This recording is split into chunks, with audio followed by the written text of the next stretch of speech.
some intense fires over there. We're seeing a bit of our own intense weather here in Utah. Those same conditions, Alana, causing problems here. True. We have red fog warnings right here in the Beehive State. They were there throughout the weekend for southern Utah, holding on until 9 p.m. tonight. This camera keeps updating behind me, but I have to show you the view from Point of the Mountain. They've moved the camera. You're watching all of the dirt and dust get blown around. That just looks ominous. Very windy conditions. That's the weather headline to start the work week. Not only do we have fire danger, but our strong winds as a cold front comes through, keeping really active conditions. It's all associated with this trough that sent an organized cold front moving through the Beehive State. We've seen temperatures dropping behind it in the last few hours. Even though there's not a lot of moisture potential, some showers wanting to pop up, mainly tied to higher terrain, but the potential is there because this is a strong front. Live view from the ABC4 studios. The winds switching the flag direction. We're sitting at 63 degrees in June.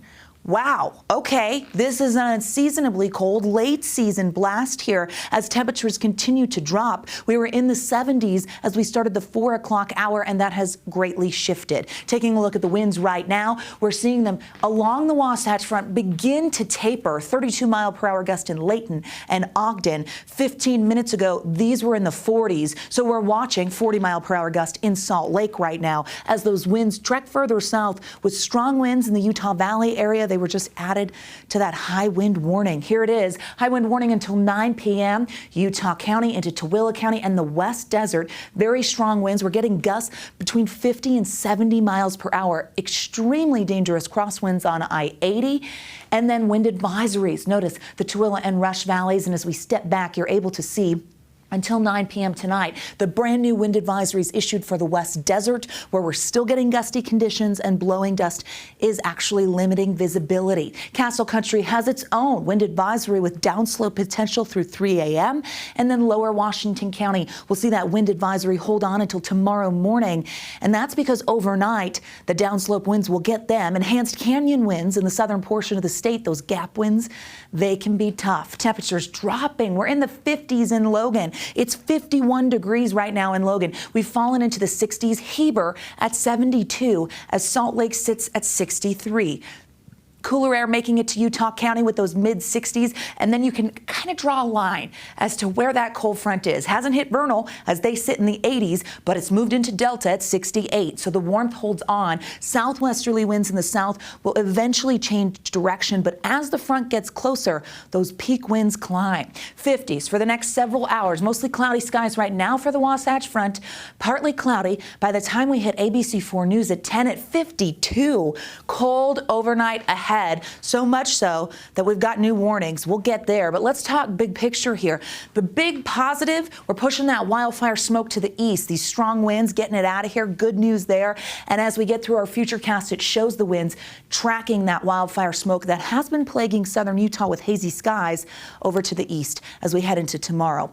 Upper level here shows that system lifting out of the area, but it already sent its front our way.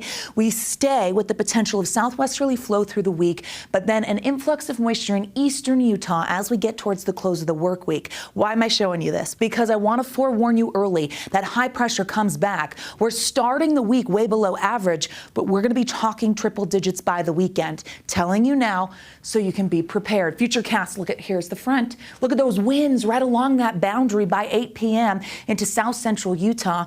Winds still going to be an issue through tomorrow morning, but we stay dry. A bit of a snooze fest on Futurecast when it comes to wet weather. We've been that way through June. Not a lot of moisture. All right, newest freeze warning. This is for the Wasatch back. This is where temperatures are really going to fall.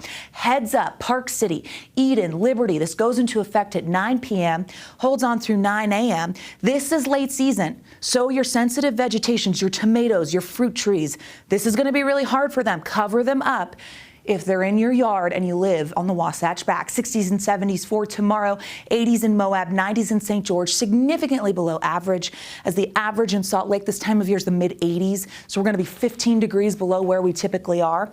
We build back for Juneteenth and the solstice this week, getting back to the triple digits.